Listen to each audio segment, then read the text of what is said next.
Hace una década, la izquierda seducía a los latinoamericanos. Sus líderes gobernaron en años de bonanza económica. Ecuador vive una transición para frenar el autoritarismo y combatir la corrupción. Moreno, ¿se aleja del socialismo del siglo XXI? Hace 10 años, en buena parte de América Latina, los gobiernos de izquierda prometían el progreso social de un continente sumergido en una profunda e histórica desigualdad. El encanto político de sus caudillos, sus continuas victorias electorales y los altos precios de las materias primas hicieron de estos presidentes figuras con un poder no visto 30 años atrás. Pero, ¿su conducción económica fue la más acertada? ¿Por qué la corrupción se instaló en buena parte de estos gobiernos? En el programa de hoy veremos si los años dorados de la izquierda en América Latina produjeron un cambio de época o si las transiciones políticas que vive la región en general y el Ecuador en particular nos obligan a postergar nuevamente aquellas esperanzas. Estamos en Políticamente Correcto.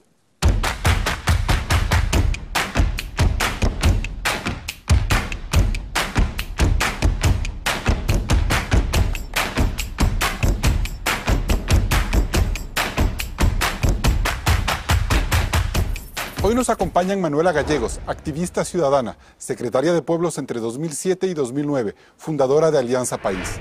Aparicio Caicedo, jurista y catedrático, uno de los directores de la Fundación Ecuador Libre, militante del movimiento CREO. Y Gustavo Ayala, presidente del Partido Socialista Frente Amplio entre 2007 y 2008, asesor del ministro de Defensa Nacional, catedrático y articulista. Gracias por estar en el primer programa de Políticamente Correcto del 2018. Con nuestros invitados vamos a hablar del rumbo político que está tomando América Latina, una década después de la irrupción de gobiernos autodenominados de izquierda. Dentro de esta categoría está el llamado socialismo del siglo XXI. Claro, en su versión más radical, por sus cuestionamientos a la democracia representativa, por el rol preponderante del Estado en la economía y por el caudillismo con matices autoritarios como única forma de liderazgo político. Desde nuestro set virtual, Claudia Roura nos cuenta lo que pasó hace una década. Regresemos a enero del 2008 y miremos el continente. Con excepción de México, Colombia y Perú, buena parte de los países de América Latina estaban gobernados por la izquierda. En Chile, Uruguay y Brasil, sus presidentes Michelle Bachelet, Tabaré Vázquez y Lula da Silva fueron líderes que en los 70 y 80 combatieron las dictaduras militares y encauzaron la movilización sindical, pero sus gobiernos respetaron el rol de los mercados en la economía, los equilibrios democráticos e impulsaron amplias reformas sociales desde sus portafolios. La izquierda también llegó a Argentina con los gobiernos de los Kirchner y en Paraguay Fernando Lugo destronó al Partido Colorado. Mientras que la izquierda más radical o socialismo del siglo XXI había tomado fuerza en Venezuela, Bolivia, Nicaragua y Ecuador. En los tres países sudamericanos se redactaron nuevas constituciones para garantizar el control político de los tres mandatarios, Hugo Chávez, Rafael Correa y Evo Morales. La revolución cubana se convirtió, sobre todo para estos países, en un factor de inspiración política. Hace 10 años la región atravesaba un gran momento económico por el repunte de sus principales materias primas, como el petróleo, gas, minerales, café, la soya, etc., lo que permitió que sus gobiernos tuvieran éxito político y lograran afianzarse en el poder. Por eso Chávez, Morales, Ortega, Kirchner y Correa lograron reelecciones continuas en sus países, mientras que en Brasil y Uruguay los relevos presidenciales se dieron en los propios partidos gobernantes. Solo Chile fue la excepción, donde la alternancia entre el centro izquierda y el centro derecha se mantiene. Bien, Manuela Gallegos, viendo en retrospectiva, ¿cuál fue el discurso que hizo la izquierda en América Latina y que le volvió tan popular hace 10 años? Bueno, yo creo que fue un tiempo mágico en donde pudimos hacer muchísimas cosas. Y creo que fue la respuesta a las demandas ciudadanas, sobre todo en el Ecuador, en donde hubo un rompimiento, un hartazgo de la gente de estos forma de hacer política. Creo que también está muy unido a lo que se hablaba, de que hubo grandes recursos económicos que permitieron que se gobierne fuertemente, ¿no? desde arriba. Pero al mismo tiempo... O sea, sin preocuparse mucho de la economía. Exactamente, o sea, se concentraron más en lo político. Yo no creo que todos los gobiernos hayan sido iguales. Creo que a pesar de que se habla del socialismo del siglo XXI, no creo que Ecuador es 100% como puede ser Venezuela, por ejemplo, pero se hicieron ciertos intentos de cambio, que fue sobre todo en el tiempo de la Asamblea Constituyente, se hizo y se respondió a muchísimas demandas de la sociedad en general. ¿Qué demandas, por ejemplo, se respondieron? Por ejemplo, en la cuestión de democracia participativa, que para mí es lo fundamental. Y desde mi punto Pero de ¿se vista, prometieron se hicieron esas promesas o se cumplieron esas promesas? bueno, Porque se plantearon y se construyeron en la nueva Constitución. Este Consejo de Participación Ciudadana que ha dado tantos malos resultados, no necesariamente por el principio, yo sigo siendo defensora de esa visión, pero creo que fue después los reglamentos y la cooptación de poder desde la presidencia los que distorsionaron el camino. o sea, las bases iniciales fueron adecuadas, creo Yo usted. creo que en la constituyente se procesaron muchísimas de las demandas ciudadanas y sobre todo esto, el construir desde abajo. ¿Y lo mismo cree usted que sucedió en Bolivia, en Brasil, en Uruguay, en Chile, como países? Bueno, yo Uruguay creo que es un poco aparte, ¿no? Ajá. O sea, tiene mucho más consistencia ideológica. Yo creo que en Argentina, en Venezuela estamos viendo es esta cuestión de, yo lo veo más que como una participación consciente, una creación de espacios participativos reales y conscientes. Yo creo que es más movilización de masas a favor de las ideas macro. Entonces, eso para mí es una debilidad a futuro, que es lo que estamos viendo ahora, y sobre todo aquí. Y vemos también que es para mí una contradicción con lo que se propuso. Perfecto. Aparicio Caicedo, ese plan que vendió la izquierda hace 10 años, ¿era factible de realizar? ¿Ustedes desde una visión más crítica veían que las promesas que se hacían hace 10 años se iban a volver realidad o se dañaron en el camino? A ver, la izquierda en los años 90 que se rearma luego de la caída del muro de Berlín, se rearma en lo que podemos denominar el Foro de Sao Paulo, donde se reagrupan muchos grupos que se quedaron un poco sin camino. Y en el caso de Ecuador, lo que nos ofrecieron es volver al mismo sendero que Ecuador ha transitado desde que tiene petróleo. Si recordamos en este país desde 1971 o 1972, que salió el primer barril de petróleo explotado por compañías extranjeras, hemos tenido que Bombita y las otras dictaduras militares tenían el mismo discurso nacionalista, revolucionario, con las mismas palabras, enfocados en la justicia social, en que el Estado tiene que intervenir en la economía, y eso fue un desastre, porque mientras teníamos el petróleo alto, se prometió cada cosa, se construyeron elefantes blancos, y cuando vinieron los 80 y se bajó el precio del petróleo, tuvimos una crisis muy parecida a la actual. ¿Pero eso quiere decir que la izquierda comete ese error como ideología, como pensamiento, o más bien obedece a otros intereses políticos? Es que crearon un mito. Crearon el mito de la larga noche neoliberal, que fue una noche muy oscura, pero de liberal no tuvo nada, porque en Ecuador nunca hubo un periodo liberal, y eso hay que estudiarlo para reconstruir un futuro. Nos vendieron un mito que no existió en Ecuador. Fueron torpedeadas casi todas las iniciativas de liberalización económica que sí se dieron en Colombia con muy buenos resultados, que sí se dieron en Perú con muy buenos resultados, que se dieron en Chile en circunstancias nada halagadoras pero con buenos resultados, que se dieron en Uruguay con gobiernos de izquierda. No dejaron, las mismas fuerzas de derecha y las mismas fuerzas de izquierda torpedearon todas las iniciativas o casi todas las iniciativas que hubieran podido modernizar la economía de este país. Y cuando llega el socialismo del siglo XXI al poder, damos un paso todavía atrás con una constitución que comienza siendo un catálogo de moda ideológica, donde todo el mundo empezó a poner todos sus deseos, como dicen los americanos, sus wishful thinking, para un proyecto absolutamente irrealizable, pero eso quiere decir vimos que no se realizó. ¿Pero eso es un proyecto de la izquierda como tal o es un proyecto particular de los partidos políticos? Porque siguiendo las declaraciones que usted hace, es como que si la izquierda no tuviera viabilidad política en ningún sentido. Ha demostrado en los últimos 40 años que la izquierda no ha tenido viabilidad política. Una cosa que sí me ha alegrado del correísmo es que Rafael Correa ha sido un muy buen profesor de economía. Nos ha enseñado exactamente lo que no se debe hacer.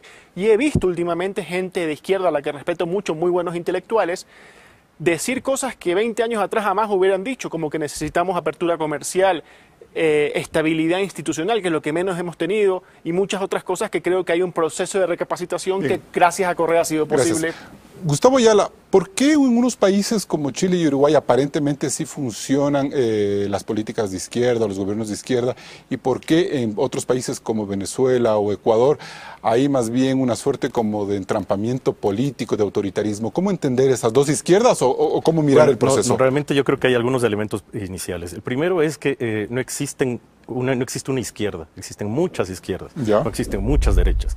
Existen izquierdas socialdemócratas, izquierdas nacionalistas, izquierdas más tradicionales, izquierdas más radicales, más moderadas, es decir, un montón de izquierdas diversas, y las izquierdas en América Latina no tienen un formato único ni una forma única de ser, responden a sus realidades y a sus historias y a sus trayectos. En segundo lugar, yo creería que no es que se dieron gobiernos de izquierda en América Latina. Yo matizaría un poco. Yo diría son gobiernos progresistas, para mi manera de ver. Si el progresismo es una especie de confluencia con otros sectores, en donde sí las izquierdas estuvieron presentes. La novedad era que las izquierdas estaban presentes. Y nos introducen algunos en cambios. Algunos casos en forma mayoritaria, en otros, digamos, minoritaria, dependiendo de cada caso. Yo digo que los gobiernos progresistas en América Latina tienen algunas características, digamos, como un concepto descriptivo. Todavía hay mucho que reflexionar y debatir. Uno, que eran coaliciones formales coaliciones formales o informales heterogéneas. No eran simplemente la izquierda, había muchos sectores muy diversos en todos los países de América Latina. El otro elemento era que estaban enfrentados al poder tradicional en América Latina, porque también las izquierdas parten de una realidad, y es que habían fracasado los proyectos, el proyecto neoliberal en América Latina, con sus también diferencias en su país, las derechas, habían fracasado, y eso abrió una ventana de oportunidad que supieron ocupar las izquierdas. Unos elementos adicionales es que tenían un discurso nacionalista, con cierta reivindicación plebeya, digamos, de lo popular, y adicionalmente, yo diría también un objetivo de reforzar lo público y el Estado. Esos sí fueron características comunes, pero lo que quiero enfatizar es que el socialismo del siglo XXI, que es más un eslogan mediático sin tanto contenido, se puede ajustar a muy pocos países, realmente, dependiendo de cómo se lo defina, pero se puede ajustar básicamente a Venezuela. Ni Bolivia aceptaba esa categoría. Bolivia hablaba del socialismo comunitario. Ecuador no tiene la misma realidad. Las políticas públicas de Venezuela con las de Ecuador no son las mismas. Entonces yo diría, fue un eslogan mediático. Pero los matices caudillistas y autoritarios sí son los mismos. Los matices caudillistas son parte de la herencia de Latinoamérica desde el nacimiento de las repúblicas. No es una novedad ahora. Más bien dicho, su continuidad ha sido lo errático, ahora, pero la verdad que sí. Pero ¿y cómo entender? Por ejemplo, tú decías que son son gamas progresistas y son distintas izquierdas, pero se puede decir que hay unos países donde se gobernó más con la izquierda que otros países. ¿Cómo poder entender si podemos etiquetar esas ideas? También en diferentes momentos. En algunos momentos había coaliciones más a la izquierda, otros momentos más a las derechas, otros momentos a la centro. Es decir, realmente el escenario en América Latina es más complejo. La novedad sí fue, digamos, que las izquierdas tuvieron una presencia institucional simultánea en toda América del Sur especialmente. Eso tal vez fue la novedad histórica de este periodo. Pero realmente las izquierdas, insisto, son muy diferentes. El Frente Amplio de Uruguay, por ejemplo, que es un partido de por sí, una coalición de tendencias de izquierda, es muy diferente, por ejemplo, al partido más de Bolivia. Es decir, porque responden a sus realidades diferentes, tienen bases sociales diferentes, perfiles ideológicos diferentes, tradiciones y historias diferentes. Tenemos 30 segundos para irnos a un corte. Manuela, una reflexión adicional. Creo que fue una pérdida de una oportunidad toda esta década. Creo que hubo muchísimas posibilidades de consolidar algo que, por ejemplo, la Unión de América, que para mí era un punto muy importante, esta idea de unirnos todos en un bloque. Hubo la oportunidad con las posturas políticas de diferentes... Y con las instituciones que se crearon también. Claro, con las instituciones y todo, pero vemos que este rato nada se consolidó, que es lo grave, ¿no? ¿Y por qué no se consolidó nada, Aparicio? Bueno, aquí hubo un esquema autoritario desde el origen, en que la gran parte de la izquierda ayudó, porque recordemos que el proyecto del socialismo del siglo XXI en su origen es bolchevique, en su deriva es fascista, porque esta idea de captar el poder utilizando los medios formales es de origen bolchevique, y su propaganda fascista. O sea, desde el comienzo, cuando hicieron la Asamblea Constituyente del 2008, y el mandato 13 y los plenos poderes, eso es una táctica bolchevique. Con estas reflexiones nos vamos a un primer corte comercial. Sigue en Políticamente Correcto. Al regresar hablaremos del desenlace de los países del siglo XXI. ¿Podríamos decir que triunfaron? No se desconecte de Políticamente Correcto.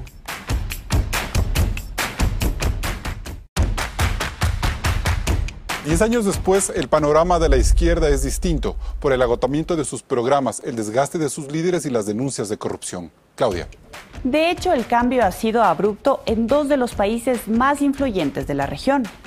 En Brasil, la destitución de Dilma Rousseff por el escándalo de corrupción de Lava Jato forzó la transición hacia políticas más liberales con una agenda de ajustes estructurales. Lo mismo ocurrió en Argentina, donde Mauricio Macri puso fin a 12 años de los gobiernos K, con Néstor Kirchner y Cristina Fernández. En los países del llamado socialismo del siglo XXI, sus presidentes mantienen el control político. El caso más alarmante es el que vive Venezuela, donde Nicolás Maduro se mantiene en el poder pese al descalabro de sus indicadores sociales y económicos y al deterioro de su sistema democrático. En Nicaragua y Bolivia, las reformas institucionales y los fallos judiciales han permitido que Ortega y Morales se eternicen en el poder. En Cuba hay expectativa por el fin del mandato de Raúl Castro y la posibilidad de que su salida democratice la isla. Mientras que en Ecuador, la consulta popular de Moreno busca poner fin al proyecto correísta. Sus resultados los sabremos el 4 de febrero. Bien, Gustavo Ayala, hace un momento Aparicio decía que el socialismo del siglo XXI es una suerte de modelo bolchevique con tintes fascistas. Yo te completo la pregunta y te la complejizo De más. origen bolchevique. Es un populismo más bien del siglo XXI antes que el socialismo del siglo XXI, un nuevo populismo. Bueno, yo creo que hay varias precisiones. Cuando se discute, digamos, hay que ser rigurosos en los conceptos. Yo creo que si bien la descalificación de fascista tiene un sentido político, académicamente no es riguroso ni sostenible con ningún proceso en América Latina. Y recordemos además que el fascismo estuvo en la derecha, no en las izquierdas. De hecho, el bolchevismo, o digamos, el socialismo soviético, como quieran denominarlo, fue uno de los actores centrales en la derrota del fascismo. Dicho esto, yo creo que el socialismo mutó en prácticas muy similares a las fascistas. Bueno, eso es como también las democracias liberales en muchos momentos. Es decir, o sea, más bien el fascismo se vuelve como un instrumento de el fascismo es un proyecto gobernar. político. Es un proyecto político que estaba enfrentado también a otros proyectos políticos. No es solamente el autoritarismo, no es sinónimo de autoritarismo, si es que eso quieren decirlo. Yo diría varias cosas. Realmente las izquierdas de América Latina, emergieron y gobernaron los gobiernos por un fracaso de las políticas neoliberales, que aunque... que no hubo neoliberalismo. Eso dice Aparicio, digamos que no hubo neoliberalismo. Sin embargo, no olvidemos que Ecuador se liberalizó mucho. El sistema financiero fue, de hecho, el factor determinante para la gran crisis del 99, aun cuando no se privatizó tanto y todo. Pero el eje del neoliberalismo, digamos, es la liberalización económica, desregulación, liberalización comercial, etcétera. Entonces hay que también precisar. Y luego yo diría, los elementos de los gobiernos progresistas en América Latina, insisto, son muy diversos. Ustedes no pueden comparar, por ejemplo, a Chile, que tiene además otra realidad, con las políticas de Uruguay, con las políticas de Bolivia, con las políticas de Nicaragua, de Venezuela, de Ecuador. Que además también creo que hay algunas precisiones. Dice, la destitución de Dilma no se dio por caso de corrupción, se dio por un manejo de cuentas. Igual, el control político que ejercen algunos gobiernos no es de control político. No, y esa transición es una transición forzada, es una transición que muchos la han calificado como un golpe de Estado. Y el presidente que ahora está en Brasil tiene unos serios cuestionamientos también. Pero hay una transición, porque llega con una agenda más liberal, estructural, ¿no es cierto? Bueno, son partes de las disputas políticas en América Latina. Yo diría que más bien el elemento central para cerrar el ciclo progresista, digamos, ha sido justamente la llegada de la crisis económica mundial con contagio comercial a América Latina. Ese ha sido el factor determinante de la caída de algunos proyectos progresistas. Igual que con la derecha que fracasó la economía, se puede decir que con la izquierda también. En este tipo de países que vivimos nosotros en América Latina son muy dependientes del escenario internacional y muy vulnerables a la economía internacional. Si uno revisa la historia de Ecuador, como la historia de gran parte de América Latina, los ciclos políticos coinciden muchas veces también con los ciclos económicos. En este momento estamos en otro ciclo económico y eso ha significado un cambio del escenario político, que no es el único factor, hay otros factores adicionales, hay un agotamiento del modelo de liderazgo. Y denuncias de corrupción también. La corrupción, que además tampoco es una novedad, pero sí, sí ha tenido un protagonismo últimamente importante en todos los países de América Latina. Y bueno, son elementos que han cambiado el escenario político en general. Perfecto. Aparicio. Sí, yo creo que tengo que hacer la precisión precisamente. A ver, yo dije que era en origen el socialismo del siglo XXI en Ecuador bolchevique y en Venezuela y en otros países como Bolivia. ¿Por qué? Porque aplicaron las mismas tácticas que aplica Lenin cuando llega al poder. Da el golpe de Estado en octubre del 1917, tú lo debes saber, pero y luego celebra una asamblea constituyente para afianzarse en el poder y se apodera por métodos democráticos formales de todos los poderes del Estado. Y luego, dije, en su vocación se hizo fascista en su método de comunicación, que es tremendamente fascista, porque los fascistas fueron los que llevaron a cabo unos avances en comunicación estatal increíble y en eso es muy parecido. No, siguiendo con las precisiones, espérame los sectores más parecidos al fascismo en América Latina fue la dictadura de Pinochet con ideas neoliberales. Tiene razón. Con ideas neoliberales. Y las precisiones que hay que hacer. Neoliberalismo. Hablemos de neoliberalismo, pero no generalicemos. Hablemos en Ecuador de neoliberalismo. Hubieron 3 privatizaciones de una aerolínea, de Astra y de otras 2 empresas absolutamente secundarias. Ningún sector de los llamados estratégicos se liberalizó. Ninguno. Además, lo que tú hablas de la banca, todo el mundo dice, no, liberaron las tasas de interés. Las tasas de interés se liberaron desde el gobierno, me parece, de León Febres Cordero, y todo iba muy bien con la banca. Teníamos de las bancas más modernas que existen en Ecuador. ¿Sabes cuándo se viene a fregar la banca? Primero, cuando aprueban la ley del impuesto a la circulación de capitales, que hizo que una tercera parte de los depósitos se vayan fuera del sistema financiero. Luego crean la ley del AGD, que es una tontería absoluta, que el Estado garantizó todos los depósitos de la banca. Le dijo a los banqueros, ustedes hagan lo que quieran, que aquí respondo yo. Y tercero, fue la emisión de dinero inorgánico por parte del Banco Central. Esto lo escribe Correa en su libro y muchos economistas en su libro. Y también habría que agregar el comportamiento de los banqueros. Puro y duro. Habría y que otra agregar cosa, el comportamiento el neoliberalismo. de los banqueros. Todos los países que adoptaron reformas liberales durante los 90 las mantienen con mucho éxito. Colombia, que ha crecido mucho más que nosotros, hay cifras récord de inversión extranjera. Perú, lo mismo, la mantiene. Tanto así que la sociedad peruana le exige a sus gobernantes, y Chile, que fue un fascista y fue un dictador Pinochet, pero hay que decirlo, en materia económica hizo muy buenas reformas como China. China es una dictadura hizo muy buenas reformas. Chile mejoró con la concertación, no con Pinochet. Con Pinochet es el país más liberal de Latinoamérica. Ahora, Aparicio, ¿dónde radica el fracaso de estos modelos, sobre todo en Venezuela o en Ecuador, si es que podemos hablar de un fracaso en Ecuador? A ver, Venezuela tenemos un modelo de estatismo petrolero desde mucho antes de Chávez. Y lo mismo en Ecuador. Si ustedes se dan cuenta, vivimos un ciclo nada más que ahora peor que nunca, porque hay más plata que nunca, de endeudamiento y crisis porque el Estado... De un mal manejo económico. Sí, el Estado no tiene plata. Similar al que a Gustavo acusa de los gobiernos, entre comillas, neoliberales. Absolutamente. Las pocas reformas que se hicieron positivas durante los 90, eran simplemente de sentido común. Ahorra la platita del petróleo para cuando no haya billete. Eso es sentido común. Eso lo aplica un padre de familia, lo aplica un economista del FMI. Se desdibujaron cuando llegó Correa al poder porque dijo, no, esto es neoliberalismo porque vamos a estar ahorrando. Los economistas tontos los llamaba contadores tontos, esto está mal y hoy día no tenemos un solo centavo para pagar la crisis y nos estamos endeudando peor que nunca. Manuela Gallegos, no era fácil suponer que esos gobiernos progresistas, esa izquierda de hace 10 años, iba a tener el desenlace que ha tenido hoy en algunos países, básicamente el deterioro democrático de Venezuela y esta crisis que se ve en Ecuador. A ver, primero yo creo que todos debemos replantearnos las cosas. Yo no creo que ha sido un fracaso de la derecha, de la izquierda, del centro y de todos. Porque si no viviríamos la crisis que vivimos, no solamente aquí, sino en América Latina y en el mundo también, ¿no? Entonces, yo sí creo que el Estado tiene que hacerse cargo de ciertas cosas. Creo que los derechos de vida, o sea, de salud, de educación, etcétera, tienen que estar a cargo del Estado, fundamentalmente o guiado.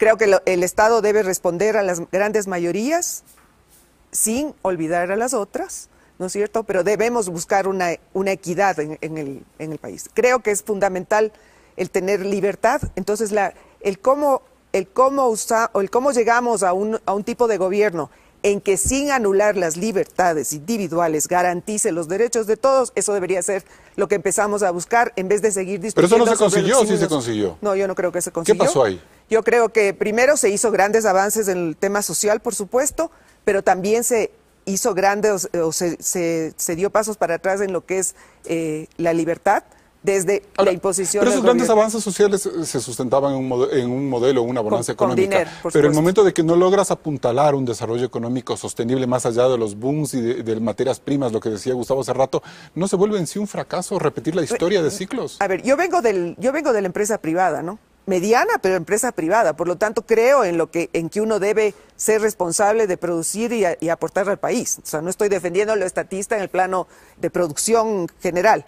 coincido acá que se entregaron, o sea, para mí ha sido también una decepción del proceso correísta, que lo tengo que llamar correísta porque terminó siendo correísta más que un proceso revolucionario en que incluye a todos, en donde se entregaron espacios que no debían haberse entregado. Tenemos este rato, todo eso hay que tomar en cuenta, o sea, no es que hubo una revolución realmente socialista en donde se tomó todo el Estado, no, se entregaron a espacios, hizo negocios con las grandes empresas, etcétera, y creo que, por ejemplo, la máxima expresión de lo que está pasando ahorita en Nicaragua y en Bolivia, o sea, Bolivia negando el referéndum en que dijo que Morales más no, y la nueva dinastía Ortega me parecen una vergüenza. Y quizás vamos a constatar esos cambios con la propuesta de consulta popular de Lenín Moreno en el siguiente bloque. Siga en Políticamente Correcto.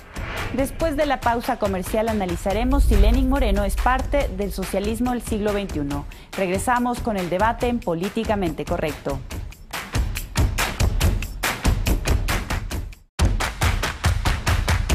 ¿Lenín Moreno es un socialista del siglo XXI o más bien sus cuestionamientos al correísmo lo alejan de esta tendencia? Claudio Roura nos responde estas inquietudes desde 6 acciones tomadas por el actual presidente. Lo primero que hizo Lenín Moreno al asumir el poder fue abrir el diálogo. Desde entonces se ha reunido con varios sectores de oposición y representantes de los movimientos sociales e indígenas. El ala correísta de Alianza País criticó su postura, acusándolo de traidor.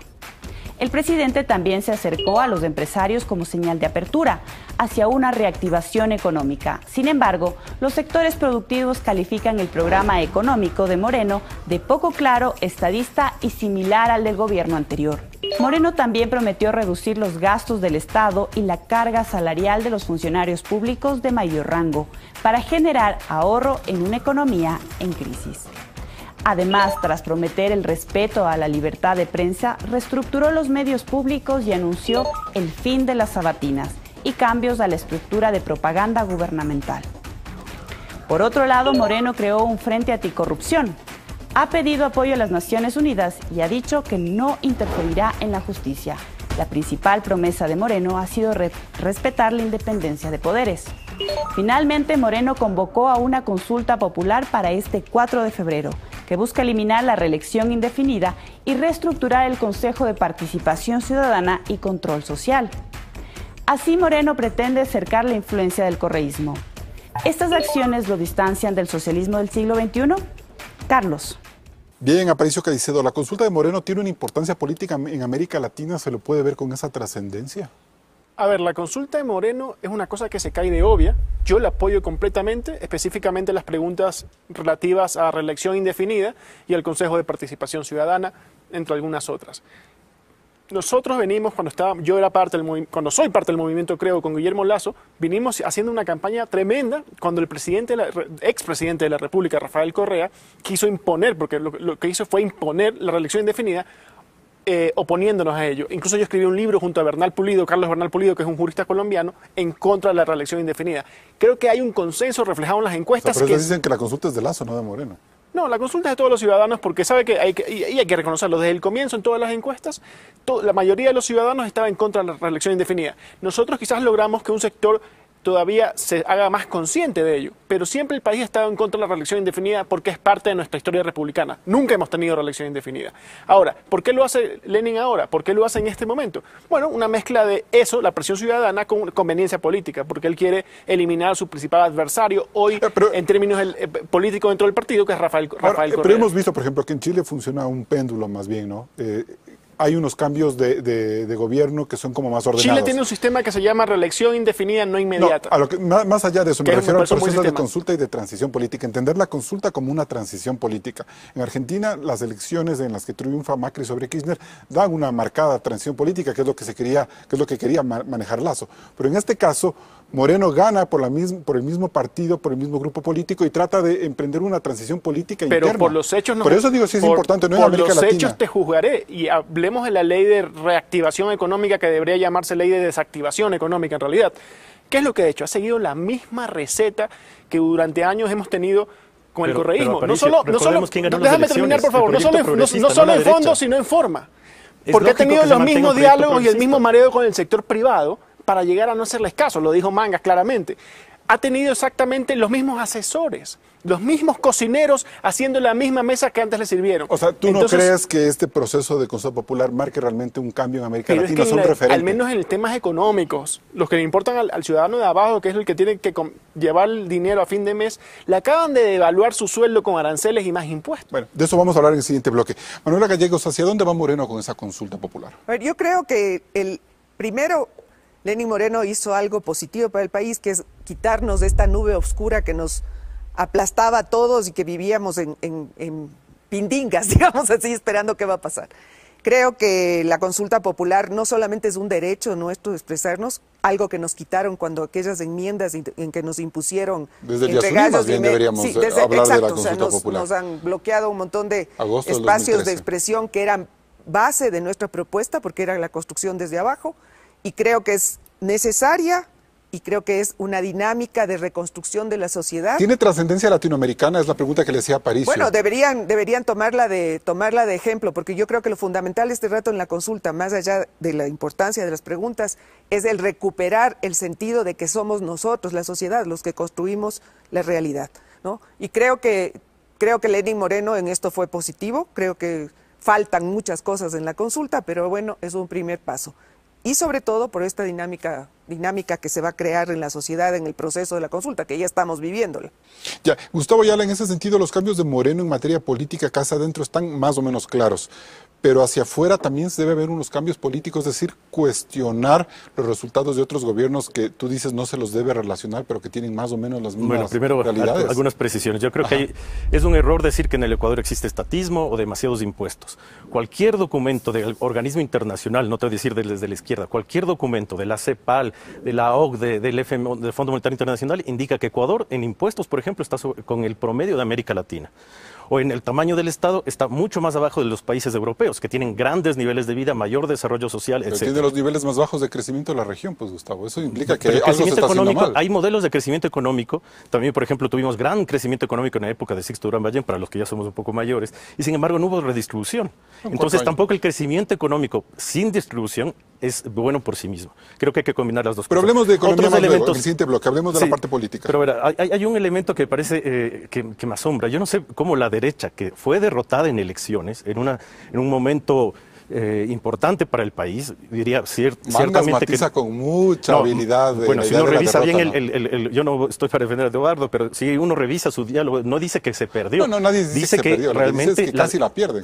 Claro, se deterioró obviamente el apoyo que existía. Sin embargo, el proyecto progresista ganó en Ecuador. Pero no ganó totalmente. Ganó en Ecuador. No ganó solo, ganó con otros elementos. Pero lo que quiero decir es cómo la derecha puede plantear ahora al gobierno progresista, que yo creo que es un gobierno progresista en otro momento político, que eso además lo define. O sea, es otro momento político, no puede repetir las mismas situaciones. Creo que es el error de Rafael Correa en tratar de seguir con sus modelos cuando la realidad es otra. ¿Cómo se puede gobernar económicamente con el programa de la derecha? Las sociedades se expresan en elecciones. Pero es que la mitad del país quería un cambio, pues. Sí. 200.000 votos más, pero ¿quién ganó las elecciones? Pero no estábamos acostumbrados a tener un 50-30 en una democracia que tanto pues. les interesa. En una democracia gobierna y establece las políticas públicas el bloque, la coalición, el partido que tenga los votos. Pues. No, perdona, los consensos son realmente en política imposibles. Pero en un caso como ese, donde hubo prácticamente un empate técnico en las elecciones. No hubo empate técnico, hubo ganancia. El resultado más bajo en una segunda vuelta. Pero eso no disminuye que haya sido una victoria. Si hubiera ganado Laza con pocos votos, igual tendría que ser presidente. La democracia es así. Lo que tiene que hacer la derecha en su momento, yo supongo que en otro momento después de la consulta también se definirán un poco más las cosas, tendrá que oponerse, pero no decir que tiene que gobernar con su programa, porque por más que hemos entrado al diálogo, no significa el fin de las ideologías. Hay fuertes diferencias entre el bloque progresista y la derecha, en temas económicos, en temas de valores, y hay un punto adicional. Yo creo que otro de los errores de Rafael fue hacer algunas cosas progresistas y en tema de valores muy conservador, que tal vez ahí el sector de Lazo está contento con el sector de Opus Dei, pero que a los que somos laicos no nos gusta. Manuela, mujeres no, desde luego que no. Manuela, si usted quería, creo que resaltarle algunas cosas. No, solamente quería decir que la realidad ya no es la de hace 5 o 6 años. O sea, este momento Lazo y las dos partes están como muy representadas en el país y creo que es necesario siempre tomar... A mí el consenso, el diálogo me parece fundamental.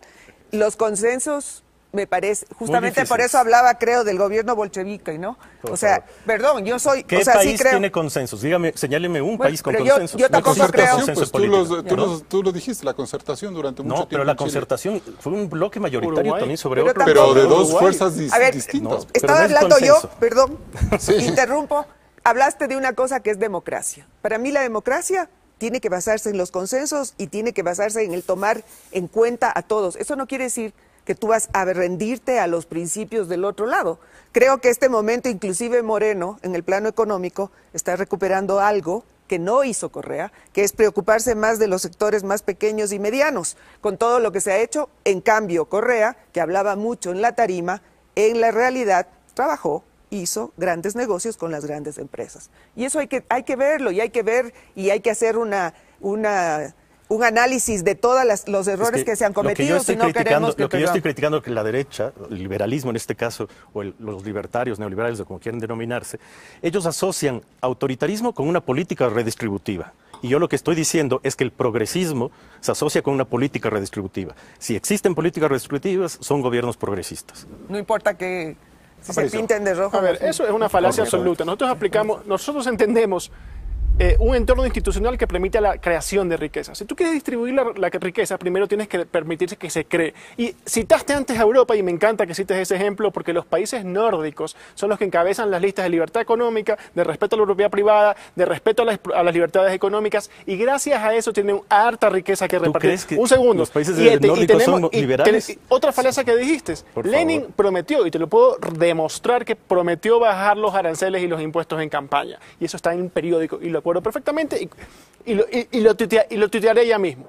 Además, yo creo que esa actitud bolchevique, y volvemos al bolchevique, de que si tú perdiste una elección no vales, No he de dicho que no te vales. anulo si Tienes no que ser existiera- oposición, no gobierno. Esa es la diferencia. Esa es precisamente Esa es la la diferencia. actitud que ha caracterizado a Alianza País. Y se contradice lo que estás diciendo con el discurso de Lenin, que llamó a un Perdón. diálogo y llamó a todos los Pero me sectores asombra que que ustedes no con el diálogo, votaron cuando por tenía él un a candidato hablar. que incendiaba Y las luego calles de Mangas Quito nos como paz. comprobó que fue un tonteo Por favor. masivo. Fue un tonteo masivo. Y tercero, no asumas cosas que no son, que Opus Dei, que ni sé cuánto. Yo ni siquiera No, soy no digo que creyente. tú No, lo pues seas. de ahí era No digo que tú lo Rafael. seas. Así que no asumas Si hubiera cosas que no Rafael, son. critica para más nada. a En ese sentido, pero no cabe darle una suerte de confianza, de voto de confianza a Moreno con este proceso de consulta popular. El hecho de que quiera limitar el correísmo como proceso político a través de... Guillermo eliminar la Lazo ha revisión, salido a ¿no es decir importante? sí a las 7 preguntas. Yo personalmente voy a apoyar el sí a las 7 preguntas. Creo apoyar el sí a las 7 preguntas. ¿Qué más apoyo que eso se puede? Hay una pregunta que se me quedó para Gustavo Ayala. ¿Tú crees que en materia de política exterior deben haber unos cambios, así como se han hecho en materia interna? Los cambios que se ven hacia Estados Unidos con los nuevos embajadores, hacia Brasil, en la OEA, marcan un nuevo cambio, una necesidad de refrescar esas relaciones O sea, internacionales. yo creo que si hay otro momento político, hay que hacer cambios en todo nivel. Pero cambios no significa necesariamente que se vaya a la derecha. Dentro Ya, del progresismo ok. existen muchas Ya, muchas y en ese formas sentido, y ¿cómo diversas cabe, aportaciones. qué posición debe tener el gobierno de Lenín Moreno frente a Venezuela? Frente a lo que se está Bueno, viendo yo que creo más que la allá del posición que está silencio, manteniendo, yo creo que es la sensata. Es ¿Cuál decir, es esa no posición? puedes defender lo que está haciendo los errores de Venezuela, hay que ser autocríticos, pero tampoco vas a incentivar invasiones o incentivar bloqueos, El tema de Venezuela tiene que resolver los venezolanos. Nosotros podemos tener lecturas críticas desde acá, pero no es nuestro deber, justamente, peor todavía, empeorar las condiciones de Venezuela. así ese país esté bloqueado. Bien, nos vamos a un siguiente corte comercial. Seguimos en el debate en Políticamente Correcto. Siga el debate de Políticamente Correcto en Facebook en la página oficial de Coavisa y en Twitter en @Política Correcta. Regresamos con más.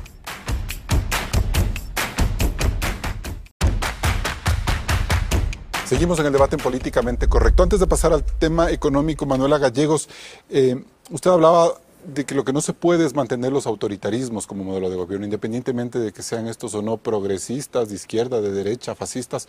¿Cómo entender esa necesidad, esa conducta democrática que debe tener un país? Bueno, para mí eso, por eso es fundamental la institucionalidad democrática, en donde uno sabe exactamente dónde están los espacios y los límites, ¿no? Entonces, yo creo que, si bien es cierto, y me acuerdo al comienzo del gobierno de Correa, en que se replanteó toda la estructura del Estado, que era un caos, era como una telaraña caótica, este momento, luego se construyó cierta institucionalidad, pero luego el autoritarismo, el vertical, y del patriarca Correa, porque también como mujer siento que fue un gobierno patriarcal, hizo o sea, empezó a dirigir él en vez de dejar que las cosas funcionen. Yo tengo un ejemplo que siempre digo, Colombia. Colombia, que se supone que es el país más conservador de América, ha dado muestras con la institucionalidad de decisiones que le superan en mucho a los que se dicen revolucionarios.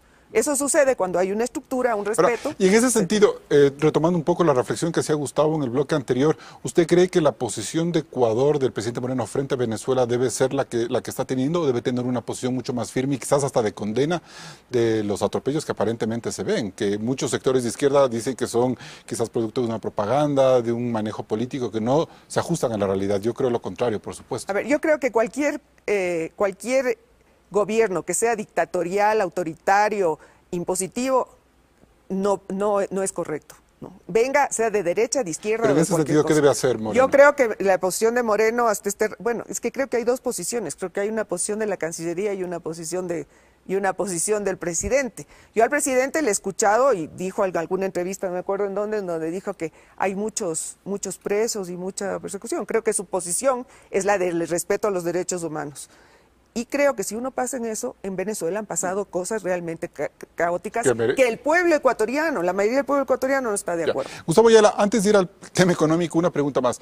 ¿Cómo ves tú, desde tu militancia socialista, los cambios que se avecinan en Cuba en el 2018? Se supone que Raúl Castro deja el poder. Brevemente, para irnos al otro tema. Bueno, realmente Cuba es una excepción histórica en América Latina. Cuba fue una combinación de un movimiento nacionalista alineándose con un proyecto socialista, en ese momento muy influenciado por la Unión Soviética. En ese sentido, Cuba es más un patrimonio que un faro. Es decir, es algo más de la historia que de un futuro. Es una nostalgia. Yo creo que Cuba, lo interesante de Cuba es que está en un proceso propio de autodeterminación, soberano, de cambio interno, que es muy necesario y que, bueno, nosotros podemos desear que tengamos ritmos diferentes, que tenga horizontes diferentes, pero creo que es un proceso que está implementando. Pero va a haber un cambio radical en el 2018, ¿crees tú que a partir del 2018 yo creo que en el 2018 va a haber una Cuba? Transición de liderazgo y de generación.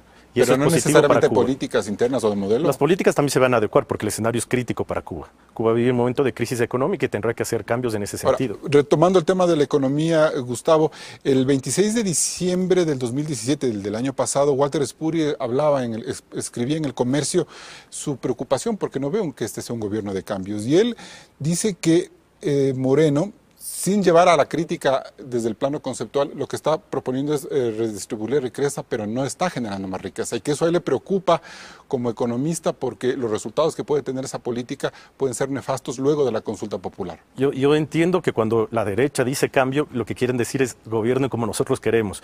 Por eso he recordado... No, porque Walter Spurrier, que es un economista respetable, opinión, pues. Es un economista respetable, pero es un hombre de derecha. Todos tenemos opiniones políticas. Pero tiene unas ideas. Entonces él asocia cambio con su línea política. Yo lo que creo es que el gobierno de Lenín Moreno debe ser progresista con otros formatos, otras formas, desde luego, pero progresista porque es el horizonte. La situación de Ecuador es una situación además complicada, es una situación difícil, dado también por una coyuntura internacional. Yo creo que en todo caso ha sido un logro en Ecuador que se mantenga todavía los gastos sociales, que es un logro porque en una sociedad tan desigual, el problema central de la sociedad ecuatoriana es la desigualdad y la pobreza. Pero todo ese motor económico que está en este momento como descuadrado, como que no engrana muy bien, ¿cómo logras mantener unos costos sociales, unas ayudas sociales, si no te está funcionando la productividad? Y a eso es a lo que él plantea como una necesidad. Digamos, en el pensamiento liberal se dice como que fueran procesos separados la creación de riqueza y la distribución. La creación de la riqueza, primero, la riqueza se crea con el trabajo. La riqueza se crea no con el comercio en sí mismo. Y después la distribución se da en el mismo momento que se genera la riqueza. Cuando se genera la riqueza se distribuye a través del salario, se distribuye a través de políticas sociales, de los impuestos, etcétera. Es decir, la creación de la riqueza no es simplemente libre mercado, que muchas veces va en contra, incluso. No es determinante, pero a veces el libre mercado también puede ir en contra de la creación de la riqueza. Bien, en ese sentido, Aparicio Caicedo, Walter Spurrier, retomando un poco su punto de vista, dice que no hay cambios, a él le preocupa porque se está manejando el mismo modelo económico del correísmo. ¿En qué radica lo preocupante de esta afirmación? Yo creo que lo preocupante es que estamos en momentos críticos, que no tenemos más tiempo que perder y estamos perdiendo tiempo con la ley de desactivación económica. Todos pedían una esperanza de que haya luz al final del túnel y esto lo que ha habido es un cataclismo al final del túnel porque es lo mismo, es exactamente lo mismo. Y ya veo la misma actitud de desechar todo, no, esto es de la derecha es así, la derecha es así. Tú acabas de decir algo que me sorprendió mucho, no, el trabajo crea riqueza, no el comercio. A ver, yo puedo contratar a 20 personas en mi tienda, que si no vendo un centavo, un segundo, si no vendo un centavo, ahí no voy a tener cómo pagarles un centavo a mis trabajadores. Si el empresario no es capaz de tener un entorno que le permita vender, que le permita emprender, que le permita irle bien en su trabajo, crecer, no va a haber un solo centavo de salario a los trabajadores. Y no tener eso claro, yo creo que es una de las razones por las que tenemos una ley de desactivación económica. Pero mucha gente ha reconocido, en cierta forma, que el presidente Moreno ha retrocedido en algunos temas de este proyecto económico. Ha insistido en la necesidad de que el sistema financiero, por ejemplo, maneje el dinero electrónico y ha reconocido que se equivocó en el tema del impuesto a la renta a las personas naturales. Tienen una obsesión No, pero eso implica, ¿no? Más allá de eso, lo que digo es que hay un presidente que al menos demuestra que escucha y que eso puede ser interesante para proceder con reformas. Tienen una obsesión con el dinero futuras. electrónico y qué bueno que lo mencionas. El dinero electrónico, lo importante es que no caiga en manos del Estado para que no haya riesgo de emisión inorgánica. Pero de eso no estamos hablando en este programa. ¿Ya? Hablo de un ejemplo. Si lo maneja la banca privada, da igual, porque simplemente va a reflejar el dinero existente, A lo así que me refiero no es solución de a nada. cómo él ha accedido a algunos planteamientos. Me refiero a su conducción como estadista, Pero más no ha que la accedido a reforma nada de fondo. puntual. ¿Cuál ha sido su gran solución, la misma solución de los últimos 10 años? Subir el impuesto a la renta a las empresas. ¿Qué solución es eso? Quitarle más dinero a unas empresas que están actualmente descapitalizadas. Solamente mira la ley. Solamente te pido que mires la ley y vas a ver que son los mismos soluciones correctas. ¿Cómo no? Si son los mismos cocineros correctos. Entender esas quejas, esa preocupación y la posibilidad de que las vaya cambiando. A eso me refiero. A ver, yo creo, y esta ya es una suposición mía, yo creo que el presidente Lenin no entiende nada de economía.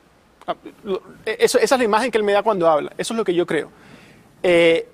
Y sus ideas, tiene ahí un shampoo de ideas y de temas que no entiende muy bien. Tiene un equipo que sigue siendo el mismo equipo de Correa. La persona que ha estado ahorita como secretario en reemplazo de Mangas es una persona que ha estado en el gobierno de Correa toda la vida y tiene los mismos equipos. ¿Cómo puedes pedirle a esa persona que cambie algo? Bien. Manuela Gallegos, para darte la palabra. Manuela Gallegos, en ese sentido, ¿no se puede pensar en un buen manejo económico si no se cambian los equipos? ¿Qué es lo que le preocupa a Aparicio? Bueno, yo la verdad no entiendo qué hace mucha gente dentro del gobierno, pero más allá de eso... ¿Le preocupa esa o sea, hay cosas que yo creo que no están bien, que no están funcionando, más que si están, que me parece bien o mal, que no están funcionando. Como dije, yo soy una empresaria mediana, pero soy trabajado y sé lo que es el esfuerzo que es llegar al fin de mes y tener que pagar los sueldos cuando uno está en crisis. Hemos tenido 2 años, que yo le puedo decir, de crisis realmente grave, y uno tiene que seguir manteniendo las cosas para no despedir a las personas, que cuesta. Entonces, es muy fácil hablar desde la teoría, pero también creo que tienen que, ya dije hace un momento, que creo que las clases medias de arriba para arriba tienen que hacer una reflexión muy profunda de que el Ecuador no es lo que ellos quieren ni lo que ellos necesitan. Hay muchísimos más ecuatorianos que necesitan otro tipo de caminos para solucionar sus problemas, y estoy plenamente de acuerdo con Gustavo y lo dije al principio. Gustavo. Se necesita que el Estado 30 segundos porque voy a corte. La CEPAL sacó un informe sobre panorama fiscal en América Latina 2017. Una de sus conclusiones dice: los impuestos en América Latina son muy bajos, especialmente los impuestos a la riqueza y al patrimonio. Y yo creo que ustedes pueden ver Ecuador y todos los países de América Latina son muy, muy bajos en comparación del mundo. Pero son países que generan muy poca riqueza en relación a otros países. No solamente con comparación de la riqueza, porque también... Es que si no generas riquezas no tienes impuestos. Ecuador tiene impuestos bajos en comparación a la riqueza, su economía de escala, a todo, a sus necesidades. Pero adicionalmente, ese es un tema solamente que es para, digamos, como instrumento técnico.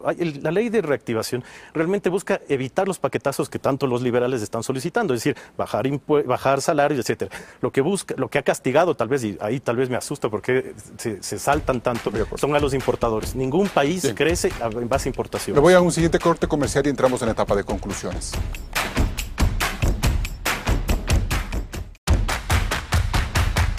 Entramos en la etapa de conclusiones. Gustavo Ayala, ¿es políticamente correcto afirmar que el presidente Lenín Moreno se ha distanciado del socialismo del siglo XXI? Yo creo que el presidente Lenín Moreno realmente lo que tiene es un gobierno progresista, otro tipo de progresismo en otra coyuntura necesaria. Mientras se mantengan políticas redistributivas y se combata la desigualdad y la pobreza, que son los mayores problemas de la sociedad ecuatoriana, creo que será un gobierno progresista. Al final lo que se busca es que la libertad de cada uno de los ecuatorianos sea también a la par de la igualdad de todos. Manuela Gallegos. Yo coincido con Gustavo, creo que es un gobierno progresista y mucho más progresista en ciertas cosas que el gobierno de Correa, referente a las mujeres, referente a los pequeños y medianos, como yo decía también. Creo que hay muchos más temas que debemos discutir, esperemos que podamos. Por ejemplo, creo que uno de los caraquiris que se hizo el socialismo del siglo XXI es el tema de la corrupción. que es el que realmente ha impactado, pero también creo que tenemos el espacio para construir un país con democracia real, participativa y amplia, y que sea en beneficio de las grandes mayorías.